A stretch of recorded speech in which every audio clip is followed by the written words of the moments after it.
Welcome everybody to the first episode of The Beer Show. I am your host Frédéric Bouchard, and today I will be tasting and reviewing a Montreal product, which is the Cheval Blanc Double Blanche from les Brasseurs RG. It's a relatively new product on the market. It's been available since mid-December 2013 in specialized local beer selling places, and it will likely be available in late January pretty much everywhere in normal dépanneur and grocery store around the province. So this is a nice product. It is 6.2% alcohol, which is medium. To me, it's not that strong. And it is a Belgian IPA type beer. However, as I will taste it in a couple of seconds, it tends to want to go towards a white beer also. And this is why I guess they chose the name Double Blanche. However, it's not a real Double Blanche. To me, this looks more like a hybrid beer between a IPA and a Blanche, and we will see that right there in a couple of seconds. So it's a twist cap, so fairly easy to open, accessible. It is also a beer on lees, which means you have a little deposit of yeast at the bottom of the beer. So I'll show you exactly the best way to taste that beer. So you want a glass, of course, and you want to pour 2/3 of the beer. Oh, it's quite foamy beer. Wow, really, really foamy. That must be a lot of sugar in there. So once you have, well, a little bit more than that, sorry. Once you have 2/3 of the beer poured in, since you have a deposit at the bottom, you just want to turn it around like this, and you can even look at it a bit, and you want to really, really, really try to not create that much foam, but really try to scrape the bottom of the beer. But I'm really surprised of the foaminess of that beer.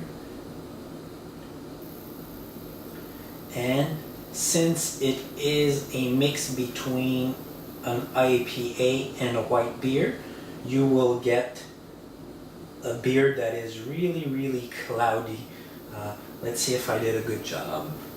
Yeah, nothing left in the I'll leave that right there, as you can see. And now you have a nice golden colored beer, but you can see that it's cloudy. So this is all the yeast particles that were at the bottom of the beer that is now in suspension in the beer, and that will add a nice dimension to the beer. Really hoppy.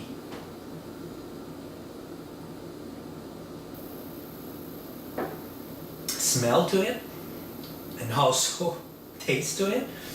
I think it is, yeah, definitely. It has IBU of 55. IBU is the International Bitterness Unit.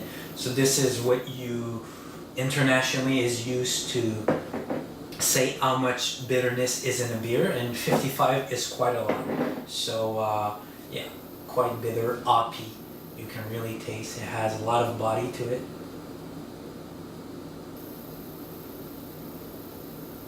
So I do like that there is so much foam in this product, because it does really help to travel the nose of the beer, which is a super important dimension, because hey, guess what? You put your nose into the beer when you drink it. So it helps to taste it. I guess you can taste it with your nose, if I could say so.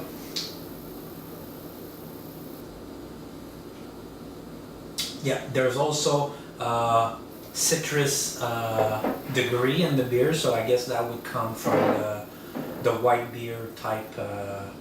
No, the white beer part of this beer.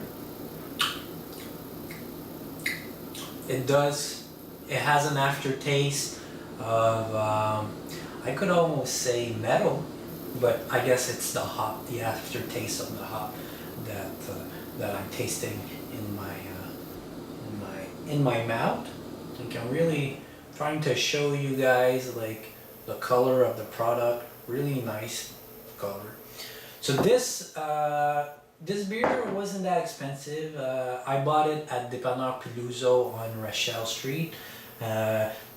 It's sold, of course, in 341 milliliter bottle.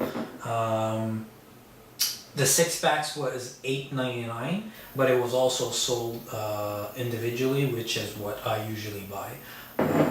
It was $1.99 individually. So this is quite an affordable beer, and like I was saying, it will be in a short period of time. You will find this product in Dépanneur and of course in your grocery store. I wouldn't be surprised. Maybe IGA already has the product.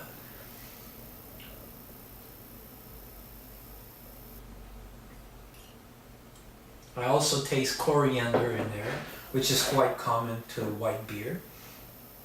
So yeah, it's really definitely, I would say it's a mix between an IPA and a Blanche, and I would say that they really did a good job with that. Say, I'm gonna be honest with you, les brasseurs RJ, they're the one that created the Belle Gueule. So they also have a lot of specialty beers, but they're most of the time pretty safe on the type of beer that they brew. They're going for mass consumption people, so they stay safe. So this one, it's actually they're taking a little risk, going out of the boundaries of what they normally brew, and it's quite good. I haven't tasted it a lot, but if I would have to grade that beer right off the bat, I would give it a 7 out of 10. Just because IPA, to me, it's kind of getting old. Everybody is getting on doing IPAs, and I've tasted so much IPA that I'm kind of bored with that kind of product. But overall, it's really good. I would have done that video 6 months ago, and I probably would have given that product 9 out of 10 because back then I wasn't the same kind of beer consumer. I guess I knew less, and since then I've tasted so much different beers. And also super important, like most white beer, this is a product made with wheat and not barley like most beer are made of.